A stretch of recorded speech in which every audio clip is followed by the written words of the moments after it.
Hola, muy buenas tardes, ¿cómo están? Yo soy la doctora Leti Asensio, bienvenidos a Metamorfosis, Vida y Muerte, qué bueno que nos acompañan esta tarde y que podamos compartir con ustedes un tema más para que puedan nutrir esta información y que podamos seguir aprendiendo sobre temas de salud física, de salud mental, sobre la vida y sobre la muerte, que son los programas que nosotros compartimos con ustedes. Bueno, fíjense que vamos a estar platicando justamente de cómo estamos en una situación de salud que es el VIH-Sida o SIDA, que ahorita nos hablará un poco el doctor Hamid Vega, para poder ver cómo estamos en esta situación de enfermedad que hace mucho tiempo, en los años 80 más o menos, pues fue una situación crítica, una situación de salud importante y que queremos pues actualizarnos un poco de cómo estamos en este presente. Y bueno, recuerden seguirnos solamente en redes sociales. Estamos en Facebook, en Instagram, en Twitter, pero también estamos transmitiendo en este momento en nuestro canal de YouTube de Metamorfosis, Vida y Muerte. Y recuerden también que los podcasts del programa los pueden descargar a través de nuestra estación de radio en línea, promoestereo.com, en Spotify, AFA Radio y algunas otras plataformas que tenemos para ustedes. Bueno, vamos a entrar de lleno al programa y quiero presentarles al doctor Hamid Vega Ramírez. Él es médico psiquiatra, maestro y doctor en salud mental pública, formado en la Facultad de Medicina de la Universidad Nacional Autónoma de México y el Instituto Nacional de Psiquiatría Ramón de la Fuente Muñiz. Actualmente es investigador en ciencias médicas de este instituto y profesor de pre y posgrado de la misma facultad. Es parte del Sistema Nacional de Investigadores. Sus líneas de investigación son sobre salud mental en minorías sexuales, género y personas que viven con VIH. Adicionalmente, es el psiquiatra voluntario de la Casa Frida Refugio LGTB y más desde el 2020. Fundó y coordinó el programa de salud mental de las clínicas especializadas Condesa y fue coinvestigador principal del país del 2017 al 2021 del proyecto internacional IMPREP entre Brasil, México y Perú. Y me honra de verdad conocer al doctor Hamid, porque es un estudioso de este tema que justamente nos va a compartir el día de hoy. Bienvenido, doctor Hamid, a su programa Metamorfosis, Vida y Muerte. Y si me lo permite, solo voy a iniciar con unas cifras importantes que la Organización Mundial de la Salud pues, nos ha compartido en su página, justamente hablando de este tema, donde nos dice que el virus de la inmunodeficiencia humana, el VIH, sigue siendo uno de los mayores problemas de salud pública mundial y que ha cobrado pues millones de vidas y su transmisión persiste en todos los países y algunos de ellos las nuevas infecciones están aumentando cuando antes estaba en descenso. Y se calcula justo que a finales del 2022 ya había millones de personas que vivían con VIH en algunas regiones específicas, sobre todo en la región de África. Sin embargo, pues bueno, hemos tenido seguramente una modificación en todo este proceso de enfermedad, pero quisiera empezar por preguntarle, doctor, ¿cómo estamos actualmente, tanto en el mundo como en México, hablando del VIH-Sida? Sí, bueno, primero, evidentemente también quiero responder y replicar el agradecimiento a la invitación. Doctor Asensio, le agradezco mucho la consideración y el invitarme a platicar de estas cosas y de estos temas que efectivamente han sido parte de mi trabajo en los últimos años. Respondiendo a la pregunta, creo que de forma general y global podemos repetir un poco lo que menciona de los datos de la OMS, en el que nos dice que efectivamente el VIH sigue siendo un problema de salud pública a nivel mundial. Es verdad que se han hecho grandes avances en esta materia y en este tema, que muy probablemente vamos a ir desglosando poco a poco, pero también es verdad que lo que se esperaba que tendría que haber sucedido a principios del 2020 no sucedió. Es decir, el hecho de que las nuevas infecciones en algunas regiones del mundo no cambiaron, no se modificaron y que incluso hasta aumentaron, nos hace, o más bien hace llegar a la Organización Mundial de la Salud a que no se ha hecho el trabajo que se esperaba que se hiciera para terminar con esta pandemia mundial que, como bien lo menciona, pues la venimos arrastrando desde hace ya más de 40 años, ¿no?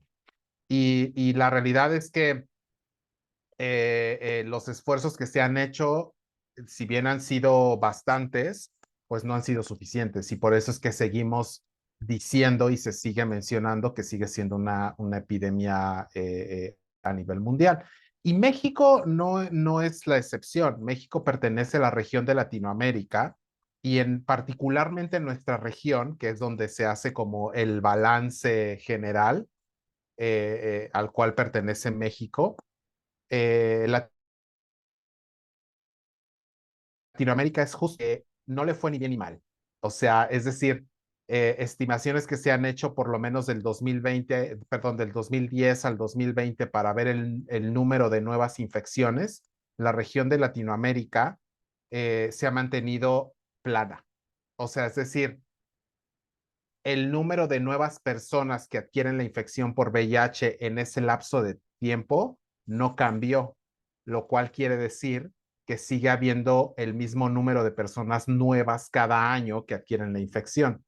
Sí se han hecho progresos con respecto a los tratamientos, por ejemplo, y actualmente el vivir con VIH se ha convertido en varias partes de la región de Latinoamérica en una enfermedad crónica, pero sí sigue siendo una realidad que en otras regiones de la misma Latinoamérica o en otros países, el diagnóstico sigue siendo algo que se hace de forma tardía y por lo tanto las complicaciones asociadas al VIH están presentes de forma muy frecuente, pues. Entonces, digamos, en resumen, yo diría que estamos en una situación de claroscuros, porque si bien se han hecho grandes avances en este sentido, también es verdad que ha habido grandes atrasos en aspectos específicos de responder adecuadamente a esta epidemia. Pues. Ahorita justo mencionaba que bueno, ha habido circunstancias que probablemente estén reflejando el por qué no hay una disminución, ¿no? En la presencia, pues, de esta enfermedad. Pero, ¿qué desde su punto de vista o qué de lo que ha usted estudiado justamente se ha identificado como causal, digámoslo así, de que las cifras no hayan descendido, porque llevamos muchos años estudiando la enfermedad y comportamientos y tratamientos que seguramente pues sí han impactado de alguna u otra manera. Sin embargo, el resultado, que es lo que a veces nos permite ver la efectividad de algunas cosas, sobre todo que estudiamos a lo mejor los especialistas en salud, ¿qué ha sido lo que, digamos, se ha relacionado con el permanecer, digamos, con estas cifras que no son, pues, algo que nos aliente a decir, bueno, está disminuyendo, sino están llegando tardíamente, si hay tratamiento, pero ¿qué está sucediendo? Sí, pues pareciera ser, y voy a enfocarme aquí a la región de Latinoamérica específicamente, porque es a la que nos corresponde, digamos, como hablar de este tema en específico, es que esta falta de efectividad, digamos, de disminuir las nuevas infecciones o los nuevos casos de infección por VIH, pareciera ser que está circunscrito a la serie de factores sociales o determinantes sociales que se llaman en salud, que no es otra cosa más que la serie de situaciones que impiden que las personas tengan un acceso adecuado a la salud. ¿A qué me refiero con esto? Hablando específicamente de la respuesta hacia el VIH, lo que se ha observado es que en la región de Latinoamérica, la desigualdad en el acceso a servicios de salud de ciertas poblaciones es lo que ha condicionado que no haya habido una respuesta tan eficaz como se esperaba. ¿Por qué? En Latinoamérica tenemos la particularidad de que la mayor parte de los casos o de las personas que viven con VIH pertenecen a poblaciones que se les conoce como poblaciones en vulnerabilidad. Es decir, son poblaciones que tienen aspectos sociales y estructurales que condicionan que estén vulnerables todo el tiempo en condiciones de salud, incluyendo la cuestión del VIH. Por ejemplo, la mayor parte de las personas que viven con VIH son parte o son personas que pertenecen a una minoría sexual o de género, es decir, son varones gays, por ejemplo, o son mujeres trans. Estas poblaciones en nuestra región, como seguramente para ti, para la mayor parte de la audiencia no será sorpresa, son poblaciones que lamentablemente en muchas partes de los países que pertenecemos a Latinoamérica, siguen siendo poblaciones que son altamente discriminadas y altamente marginalizadas. Y eso incluye no solamente que sean o que se les mantenga al margen de aspectos básicos como el acceso a la educación, por ejemplo, o el acceso a oportunidades laborales o que estén expuestas a situaciones de discriminación en lo general. También incluye el acceso a servicios de salud, el acceso a servicios de prevención para evitar la infección por VIH, el acceso a información relacionada con la prevención también. O, por ejemplo, algo que también se ha observado es que es súper común que en varias partes de la región de Latinoamérica, en varios países, de pronto los programas de atención y de prevención para el VIH no están del todo adaptados a la población objetivo. Es decir, si yo quiero promover una medida de prevención o de atención en una población que está marginalizada, pues no puedo esperar que tengo que hacer un programa de prevención igualito que lo hiciera para la población general. No podría tener los mismos componentes ni podría tener los mismos elementos o estructura, porque muy probablemente no va a ser aceptada por la población a la que yo quiero dirigirme, o ni siquiera la van a apelar, no la van a tomar en cuenta.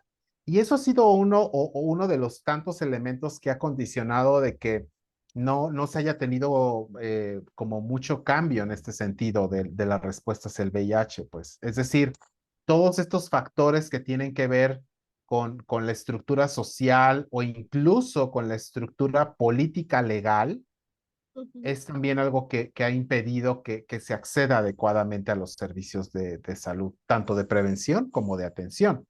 Entonces, tienes países, por ejemplo, en los que, bueno, sí, a lo mejor México ocupa uno de los mejores lugares en la región de Latinoamérica con respecto a tener una buena respuesta al VIH, pero no en todo el país, particularmente en las ciudades que son grandes, ¿no? Que es donde está todo urbanizado y cosas así por el estilo. Lo mismo sucede en otros países de Latinoamérica que tienen estos niveles de desigualdad, por ejemplo, Brasil, pues, porque dicho sea de paso, Brasil y México son los dos países de Latinoamérica que aportan el mayor número de personas que viven con VIH, porque es lógico, porque somos los países con mayor población, pues, ¿no? De la región de Latinoamérica.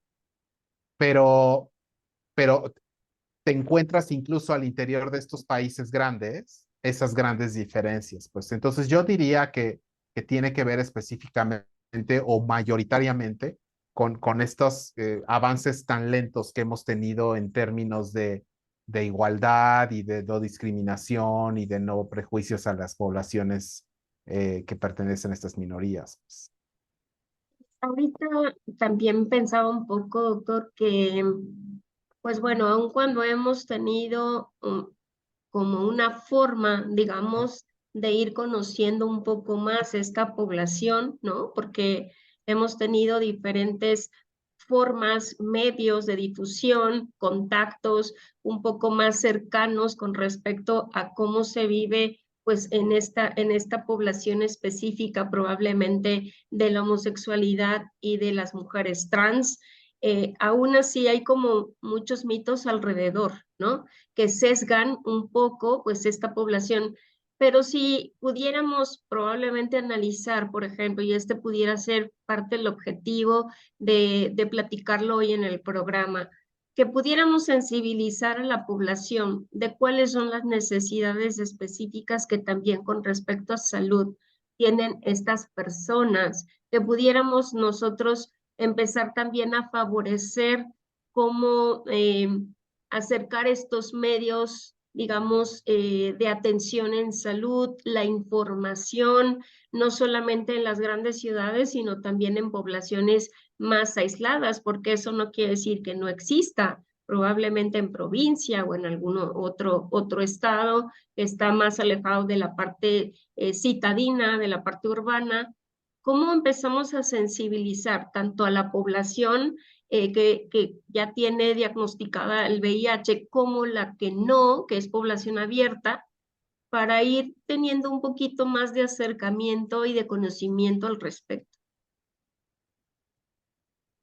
Híjole, la pregunta de los 64.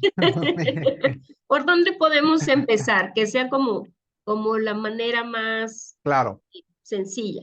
sí, digo, creo que algo que puede contribuir es que si nosotros somos profesionales de la salud en cualquier ámbito, en cualquier nivel, en cualquier área, en cualquier lugar, creo que es importante hacer un ejercicio de reflexión con respecto a mis propios prejuicios que yo tenga hacia poblaciones que tienen estas características o que pertenecen a estas minorías sexuales o de género. Y de entrada, como identificarlas, saber que existen, pero también tratar de hacer algo o querer hacer algo al respecto, porque es verdad que si uno no hace algo con estos prejuicios, se pueden estar filtrando en mi atención o provisión de servicios de salud, por ejemplo. Entonces, creo que educarnos en el tema es lo primerito que podríamos hacer.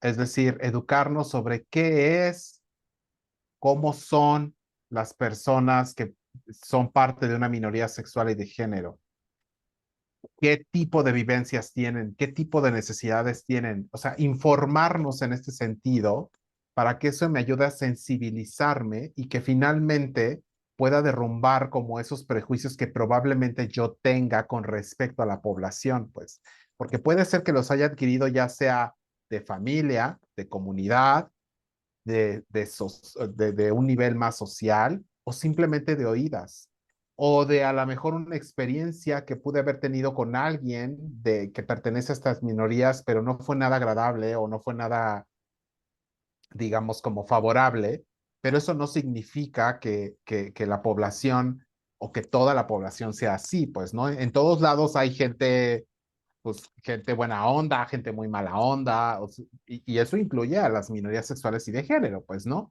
Pero lo que sí es una realidad es que esta vulnerabilidad que viene desde edades muy tempranas, porque es verdad que desde edades muy tempranas se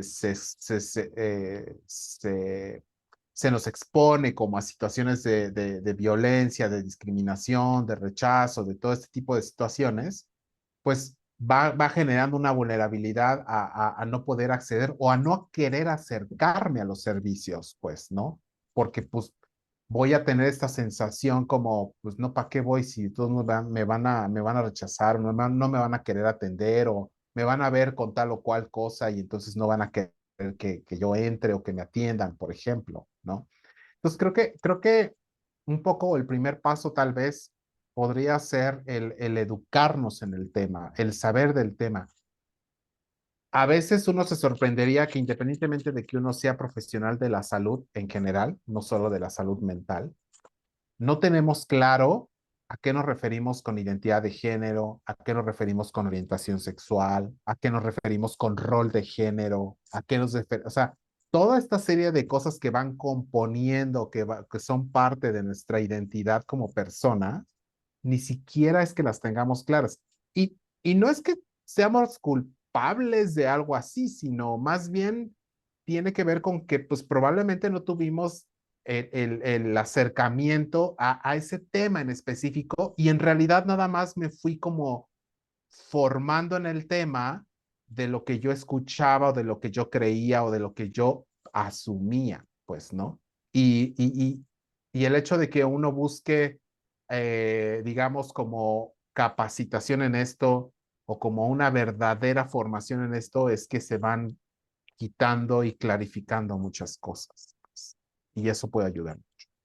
Yo creo que es importante sí tener claro términos, porque bien lo decía usted ahorita, doctor, creo que nos dejamos llevar como por la marea de la información, ¿no? Lo que dice, lo que me explica a lo mejor alguien cercano, pero no tenemos fuentes directas, fidedignas, que estén realmente en esta capacidad para poder dar esta información y que incluso nos impiden a veces entender hasta estas siglas que vemos de repente, ¿no? Para esta comunidad, de repente decimos, bueno, así se escribe, pero no sé qué significan, no sé realmente de qué tipo de personas estamos hablando, solo sé que es un tipo de población y que si bien entran los prejuicios personales, ahí diremos, hasta ahí entra mi barrera, ¿no? Incluso el decir, ya no voy a conocer nada más porque es una comunidad específica. Y yo creo que al final, pues también tenemos que conocer realmente lo que representan todas estas cosas que nos mencionaba, la perspectiva de género, cuáles son estas representaciones, el ejercicio de ciertas conductas sexuales que no están catalogadas ya como una enfermedad, ¿no? Que esto estaba hace mucho tiempo también catalogado de una manera específica, incluso en los diagnósticos psiquiátricos de una manera. Y creo que esta es pues parte de este inicio, entrar en contacto con esta población para conocer, para entender, para generar justamente conciencia de lo que sucede, ¿no? Porque esta enfermedad del VIH justo nos hizo voltear a ver qué estaba sucediendo con estas conductas, con estas formas de vida y que posteriormente no solamente hablaremos del VIH solo en este tipo de población, sino en realidad para muchas personas. Es esta enfermedad con diferentes vías de contagio, con diferentes formas en las que se puede pues presentar y adquirir esta enfermedad, ¿no? Este tipo de infección viral y que nos lleve finalmente a tener un diagnóstico de VIH.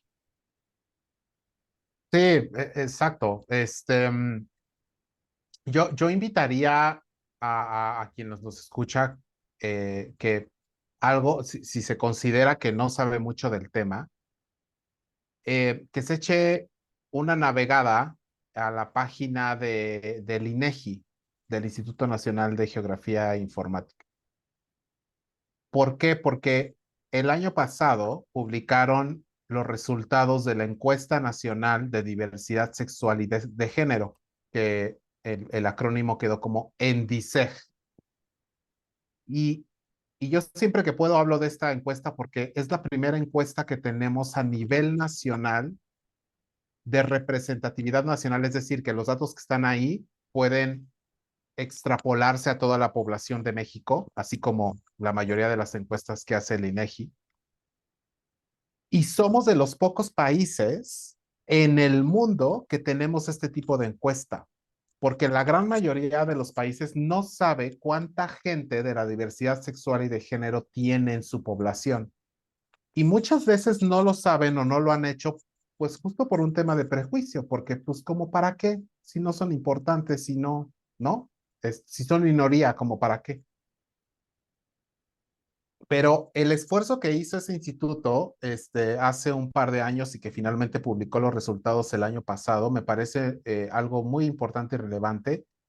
Y tienen ahí como obviamente la descripción de los resultados que ellos tienen, pero comparados con la población general.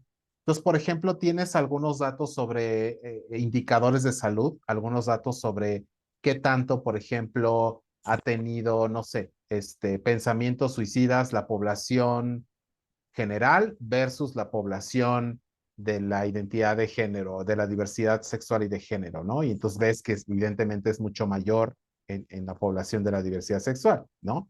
Pero también tienes algunos otros datos de salud, en fin. Pero además, como parte introductoria, sí tiene una sección donde explican cuáles son las diferencias o cuáles son los términos o cuáles son o a qué hacen referencia con tal o cual cosa. O sea, es decir, hicieron un verdadero esfuerzo en tratar de acercar esta información hacia la población general, pero también visibilizar que existen problemáticas relacionadas con el hecho de pertenecer a una minoría sexual o de género, ¿no? Y eso podría ser un primer acercamiento. Sí, eso justamente permitiría ubicar que el tener probablemente o pertenecer a este grupo de diversidad sexual y de género no es sinónimo de enfermedad sexual, no es sinónimo de VIH, porque no es sinónimo de conductas suicidas, por ejemplo, ante este ejemplo que nos comparte, que en general pues todos estamos expuestos. Sin embargo, bueno, tendríamos también que analizar cuáles son probablemente los factores de riesgo que más se asocian para que una persona, sea de este grupo o no, puedan adquirir la enfermedad, porque eso también depende de nuestras conductas sexuales, ¿no? Porque a veces, pues no sé, hablando de población general, a veces tenemos, pues, algunos comportamientos sexuales específicos que uno no va a andar como contando por la vida, pero que también nos ponen seguramente en una situación de riesgo, ¿no?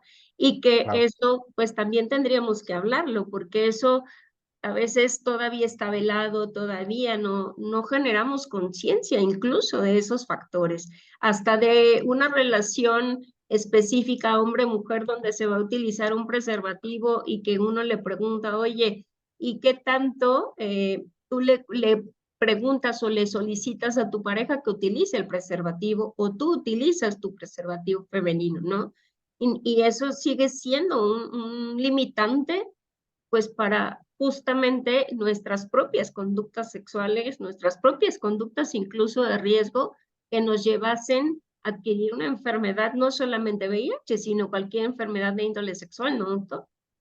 De transmisión sexual. Sí, fíjate que dentro de este tema hay algo que la gente experta específicamente en salud sexual y que promueve o que hace prevención de salud sexual, dice algo que, con lo que yo coincido, y es que cada persona es responsable de su propia salud sexual. No podemos esperar que la pareja sexual con la que me involucre, sea del género que sea, del sexo que sea, me cuide, ¿no? O me proteja de alguna otra manera. Es decir, esto que tú mencionabas con respecto a solicitar y pedir que se utilice un método de protección para evitar cualquier infección de transmisión sexual es algo que a uno le corresponde, pues que a uno tendría que corresponderle, hombre o mujer, pues, ¿no? Em, y en uno también está el hecho de poder decir, negarse o no aceptar un tipo de encuentro sexual si no existen las condiciones en las cuales yo pueda sentirme segura o seguro, pues, ¿no? Y estamos en el derecho de poder negarnos y decir, no quiero, ¿no? No deseo si es que no hay estas condiciones mínimas, ¿no? De la misma forma, todas las personas que tenemos una vida sexual activa, tenemos la responsabilidad de prevenir este tipo de infecciones de transmisión sexual, pero también de hacernos los estudios necesarios y pertinentes que necesitemos hacer con la regularidad que necesitemos hacerlo por el simple hecho de tener una vida sexual activa, pues, ¿no? O sea, no importando si se trata de una pareja heterosexual, de una pareja homosexual o de una pareja de lesbianas, o sea, no, eso en realidad más bien tiene que ver con el hecho de que cada persona, independientemente del tipo de relación o de pareja que tenga, es responsable de tener estas medidas de prevención, ¿no? También. Y hablando de este chequeo, probablemente en salud, que no es un hábito, desafortunadamente, uno se lo hace pues solamente cuando un doctor lo indica o cuando nos sentimos mal, ¿no? Eh, ¿Cómo nosotros podemos empezar a generar conciencia de que esa es nuestra responsabilidad, ¿no? Independientemente de nuestra práctica sexual, ¿cómo hacer que nuestra atención también se centre en que me tengo que cuidar, me tengo que revisar, tengo que hacer una serie de estudios probablemente con respecto a identificar cómo ando en general, pero en particular en cuestiones relacionadas con mis prácticas sexuales para ver si tengo, digamos, la posibilidad de adquirir alguna enfermedad o ya la adquirí y la puedo detectar y tratar a tiempo, o bien, pues no esperar hasta que yo tenga algún malestar o alguna situación específica que me lleve probablemente al médico y que ahí sea el inicio de un camino que a veces cuesta mucho trabajo, ¿no? Porque un médico me lleva a otro y luego a otro y luego a estudios y ahí se pierde mucho tiempo y los diagnósticos llegan de forma tardía. Pero ¿en qué podríamos pensar? Como alguien que nos está escuchando y dice, bueno, ¿y cómo empiezo? ¿Cómo le hago para tener este cuidado o este autocuidado que es mi responsabilidad con respecto no solo a mi salud física, sino también a mi salud sexual? Claro. Pues yo creo que lo primero que tendría que suceder es hacer conciencia de si soy una persona sexualmente activa o no. Y cuando digo persona sexualmente activa, me refiero a que hayas tenido relaciones sexuales con quien sea, por lo menos en el último año, pues, por ejemplo, ¿no? No importando el número de parejas sexuales, en fin, en realidad creo que simplemente el hecho de asumirte como una persona sexualmente activa, eso es el primer requisito para tomar la decisión o tendría que tomarse la decisión de hacerte estudios de control. Lo que se recomienda no solo para la infección por VIH, pero sí en lo general es que tratemos de hacernos por lo menos una vez al año un chequeo general, incluyendo detección de infecciones de transmisión sexual, si soy una persona sexualmente activa. Em, pero sí pertenezco a una población en la que estoy en alta probabilidad de poder adquirir la infección por VIH, tendría que ser cada 6 meses.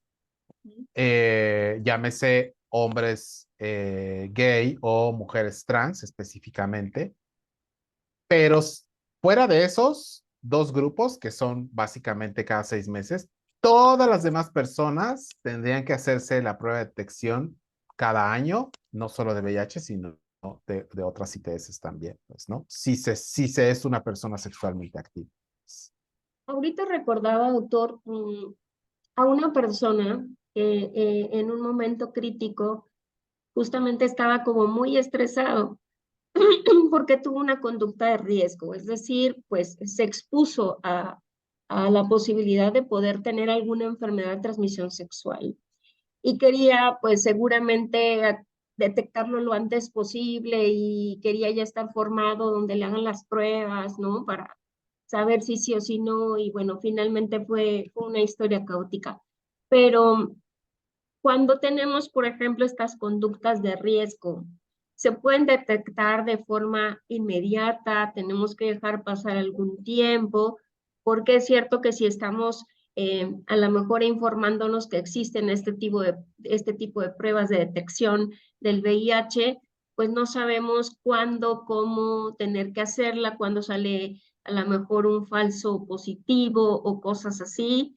Y pues conocer un poco más de esto pudiera ser también importante para la población. Yo creo que lo mejor es tratar de acudir con un profesional de la salud sexual, primero que nada, para justo determinar si realmente esa práctica que tú piensas o consideras que es una práctica de exposición o una práctica de riesgo, realmente lo es. Porque a veces el miedo o la mala información nos puede llevar a pensar que es una práctica que me pudo haber puesto en exposición, pero pues en realidad no. O sea, más bien, y alguien que podría decirme de forma objetiva, basada en la evidencia, sería un profesional en este sentido, ¿no? Porque tenemos que partir del hecho de que en lo general la mayoría de todos nosotros no tenemos ni tuvimos una educación sexual. O sea, es decir, En lo general, si tú llegas y le preguntas a cualquiera, oye, ¿cada cuánto se supone que te tienes que hacer pruebas de detección? Pues es probable que no te diga bien, ¿no? O si tú llegas en lo general y le preguntas, oye, este, ¿tú crees que si hago esto o hago aquello, puedo exponerme a tener una infección por VIH o una infección de transmisión sexual? Pues te puede responder acertadamente o no acertadamente dependiendo de lo que conozca y quién sabe qué es lo que conozca, ¿no? Entonces yo creo que lo primero sería tal vez como acercarse a un profesional en ese sentido para determinar si realmente es así o no. Lo que sí es verdad, como decía hace rato, es que si eres una persona sexualmente activa, sí te la tienes que hacer por lo menos cada año, ¿no? Y cualquiera. Doctor, ¿y cuál sería ese especialista, digamos, en salud sexual? Porque nosotros el primero que acudimos es al médico que tenemos cerca de casa, ¿no? O a lo mejor decimos, bueno, el que me recomendó mi amiga o mi amigo porque dice que ya lo atendió alguna vez. Y en realidad tampoco estamos educados para eso, simplemente decimos, yo sé que algo me molesta, algo puedo tener, y entonces voy con el médico. No siempre encontramos, digamos, el camino ideal para poder hacer realmente una buena detección, un buen diagnóstico, un buen proceso, justo hasta para realizarme una prueba, ¿no? Claro, claro. Pues bueno, lo ideal, evidentemente Hablemos sería del mundo ideal. en el mundo ideal. Eh, No, en México no tenemos como, o sea, como una especialidad médica, digamos, de sexología, pues como tal. Sí existe la formación y como digamos, como existen algunos lugares y centros que ofrecen la formación en sexología, pero no existe como especialidad médica, así como, no sé, dermatología, pediatría, no existe como tal, ¿no? Entonces no hay médicos sexólogos como tal, pues. Idealmente yo lo que haría sería recomendar más bien ir con algún médico o alguna doctora médica que tenga, que se vea o en su descripción diga con formación en sexología o algo así por el estilo. Ese sería el ideal, ¿no? Pero, como decía yo hace rato, la realidad de nuestro país es muy diversa, ¿no? Entonces, si no tengo eso, pues entonces mínimo ir con el médico, pues para que me haga una valoración integral en este sentido, ¿no? Y pueda saber si es necesario o no hacerme una prueba. Las pruebas actualmente son confiables en prácticamente todos los lugares donde se hacen pruebas de detección de infección por VIH. Son confiables al 100%. Y con el paso del tiempo se han ido mejorando. O sea, es decir, antes, al principio, fíjate, en la década de los 80, las primeras pruebas que salieron para detectar el VIH tenía que haber pasado por lo menos 3 meses de tu última relación sexual para poder decir si habías adquirido la infección o no. O sea, esos 3 meses en teoría no deberías de haber tenido relaciones con nadie, porque si no, entonces no ibas a saber si sí o si no, ¿no? Actualmente, la gran mayoría de las pruebas que se utilizan en muchos lugares del país tienen este periodo de 3 semanas nada más.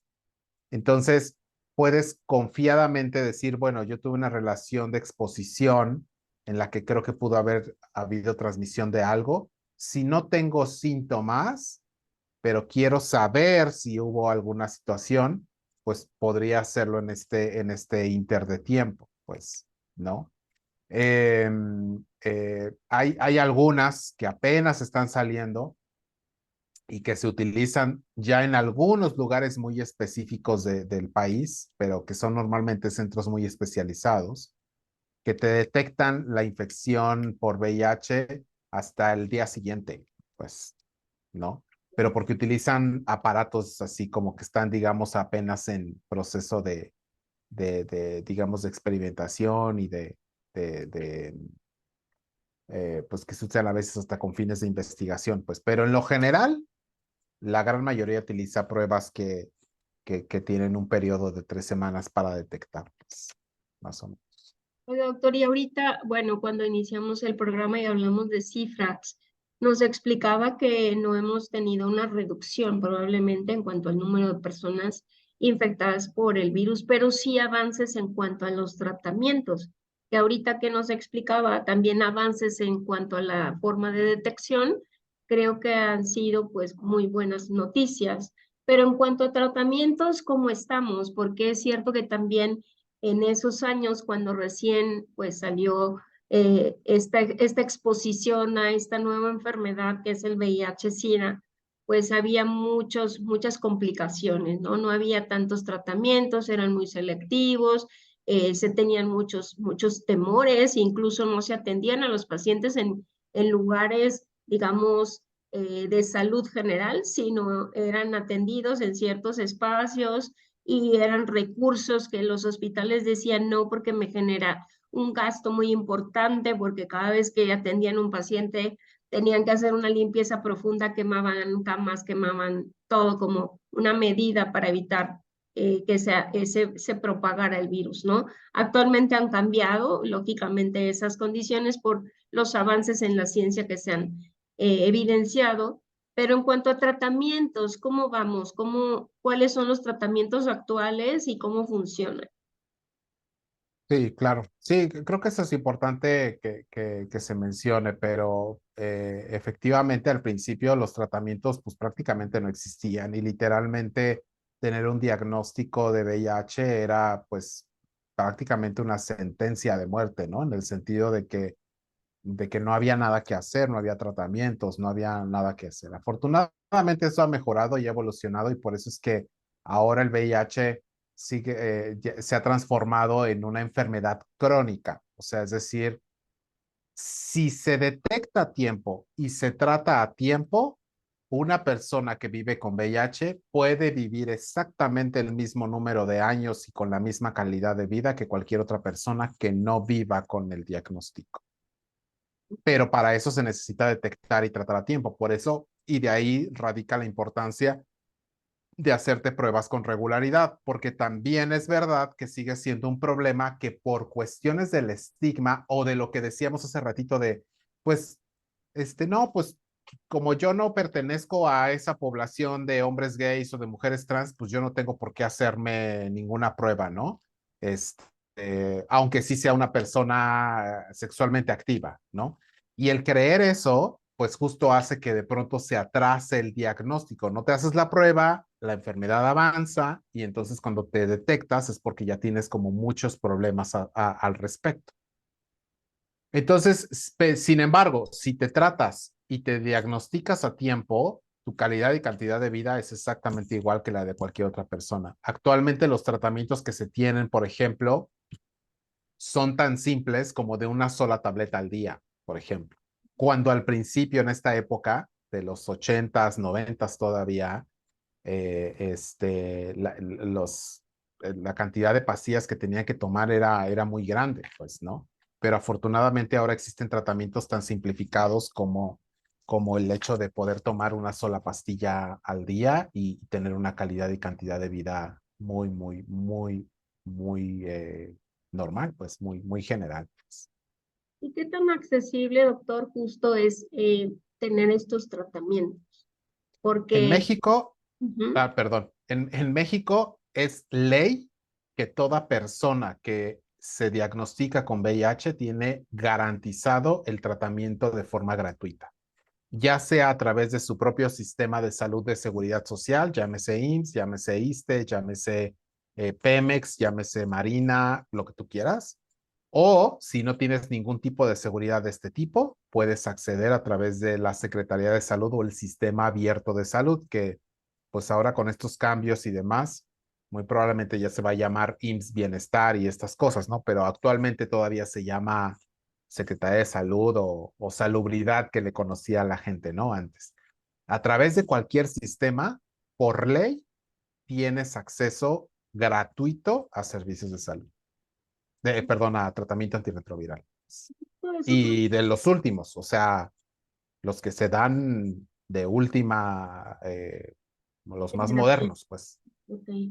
Yo creo que esto es muy importante porque a veces, pues mucha gente justo no acude a las instituciones de salud por temor a los costos, ¿no? Porque eso pueda representar finalmente un desembolso y de repente dicen, bueno, vivo en una zona marginada, me siento mal, probablemente tuve conductas de riesgo y me da miedo, uno, que pueda tener VIH y dos, que me tenga que estar como complicando un poco la situación por la cuestión económica, ¿no? Y el acceso al tratamiento, pero es muy bueno pues saber que incluso la parte legal ha favorecido el tratamiento de esta enfermedad, ¿no?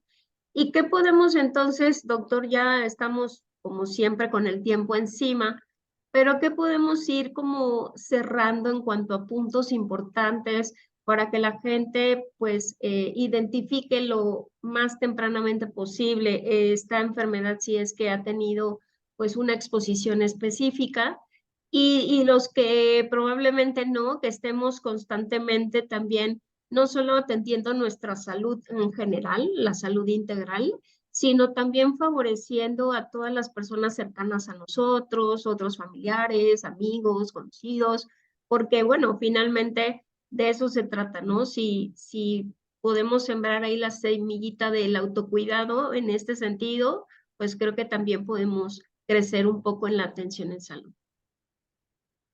Claro, pues yo iría cerrando con algunos puntos a manera un poco de conclusión, en el sentido de que, primero, toda persona que tiene una vida sexual activa, idealmente, y es recomendable hacerse pruebas de detección no solo de VIH, sino de cualquier otro tipo de infección de transmisión sexual al menos una vez al año, ¿no? Si nos abocamos específicamente a la cuestión del VIH, entender y saber que el acceso a las pruebas de detección y al tratamiento es gratuito en todo el territorio nacional a través de cualquier sistema de salud que me corresponda, ¿no? Lo segundo es recordar que vivir con VIH actualmente no es lo mismo que era antes. No por el hecho de tener un diagnóstico significa que voy a morir pronto o que voy a tener una calidad de vida deteriorada o discapacitante. No, siempre y cuando haya una detección oportuna y un tratamiento oportunos. Eh, También entender y recordar que eh, es verdad que las poblaciones que están en mayor riesgo de adquirir la infección por VIH o mayor probabilidad más bien, pues son aquellas que pertenecen a las minorías sexuales y de género, específicamente entre los hombres gays y las mujeres trans. Y bueno, agregaría yo ahí nada más a las y los trabajadores sexuales y a los usuarios de drogas inyectables, aunque su proporción es un poco menor, también siguen siendo una población que puede llegar a adquirir la infección por VIH en algún momento si no hay una medidas de prevención adecuadas. Eh, y sobre todo, saber que el tener un diagnóstico oportuno me va a garantizar tener una calidad y cantidad de vida prácticamente o exactamente igual que la de cualquier otra persona que no viva con el diagnóstico, ¿no? Hay un punto que me olvidaba y que creo que es muy importante. Esta enfermedad en particular genera mucho estigma por parte de la población en general. ¿Cómo podemos ir trabajando el estigma? Porque eso ha sido como, pues algo muy dañino justamente para poder atender oportunamente, sobre todo este tipo de enfermedad, el VIH. Y pues aunque hemos hecho, pues sí, un cambio, seguramente de los años 80 hasta ahora se visualiza una forma diferente, pero ¿cómo podemos seguir contribuyendo a que ese estigma no limite que alguien diga voy a ir a un centro especializado de salud a realizarme la prueba de detección de VIH, que yo pueda tener incluso pues esta confidencialidad de la información, porque eso también a veces nos da miedo, ¿no? Que la familia se entere, que la comunidad se entere y que eso complique la situación y ese es otro limitante por lo cual alguien que tuvo probablemente alguna conducta de riesgo o bien que pertenezca a esta comunidad, pues no se atreva a ir a realizarse la prueba, ¿no? Pero ¿cómo podemos ir trabajando esta parte relacionada con el estigma? Ah, igual es otra pregunta de los 64. Pero porque ha sido difícil, efectivamente, porque es increíble, rápidamente antes de responder a tu pregunta, pero es increíble cómo todavía, por ejemplo, en pleno siglo XXI, en 2023, después de 23 años de empezar este nuevo siglo, sigan ocurriendo situaciones como, por ejemplo, ir a un centro de atención en salud, llámese hospital, llámese clínica, y si tú revelas y dices que vives con VIH y que ya llevas muchos años y que estás estable y que no tienes ningún problema, o sea, que estás indetectable, que significa, ser indetectable significa que tú, que tú, que el, yo siempre les digo, bueno, un paciente me lo enseñó alguna vez, es como si tu virus estuviera dormido, así decía el paciente. Es decir, que tú estás estable, estás en control y que la cantidad de virus que hay en tu organismo es muy, muy, muy, muy, muy bajita. Por eso es indetectable. No es que estés curado, pero sí es que tienes una cantidad muy bajita y entonces no vas a tener mayores repercusiones en tu salud. Pero es increíble cómo es que aún estando en esas condiciones, si tú llegas a un centro de salud o alguna cosa así por el estilo, sigues escuchando historias de cómo el hecho de que tú le digas a la enfermera, al médico, a quien sea, sí, es que vivo con VIH, este, te quieran como aislar, como tú bien dijiste al principio, ¿no? Te quieran, si usan el baumanómetro, o sea, para tomarte la presión, lo usan contigo y después lo quieren desinfectar casi metiéndole al microondas, ¿no? Una cosa así por el estilo, cuando la única manera en que se puede transmitir el VIH es a través de la transfusión sanguínea, a través de las relaciones sexuales y a través de madre a hijo. O sea, es a través del embarazo, del parto o la lactancia. Solamente así se puede transmitir. E incluso, y esto es algo que quiero como acotar también, si tú eres una persona que está indetectable, puedes tener relaciones sexuales sin protección y no hay manera que transmitas la infección por VIH a la persona con la que estás teniendo relaciones sexuales. Y esto sí quiero dejarlo muy claro porque es lo que actualmente sabemos y actualmente se tiene que saber y promover para justamente disminuir el estigma y bajar el estigma. Una persona que vive con VIH y es indetectable no puede transmitir la infección por VIH por vía sexual, aun cuando tenga relaciones sexuales sin protección. No hay forma, no hay manera, no hay nada, es cero, pues. No es casi cero, no es hay baja probabilidad, no, es cero, cero absoluto. ¿Sí? Y creo que eso es importante saberlo, pues, porque es importante que la gente lo sepa, porque incluso este es un alivio, por ejemplo, para una mujer, no sé, que haya sido diagnosticada con VIH y que de pronto piense o se piense que no va a poder ser mamá porque no quiere tener a lo mejor un hijo, una hija que tenga o que nazca con la infección, no tiene por qué preocuparse, porque si esa mujer tiene su tratamiento y es indetectable, puede embarazarse por los métodos tradicionales de toda la vida y puede tener un embarazo normal y puede tener una niña y un niño totalmente libres de la infección por VIH, ¿no?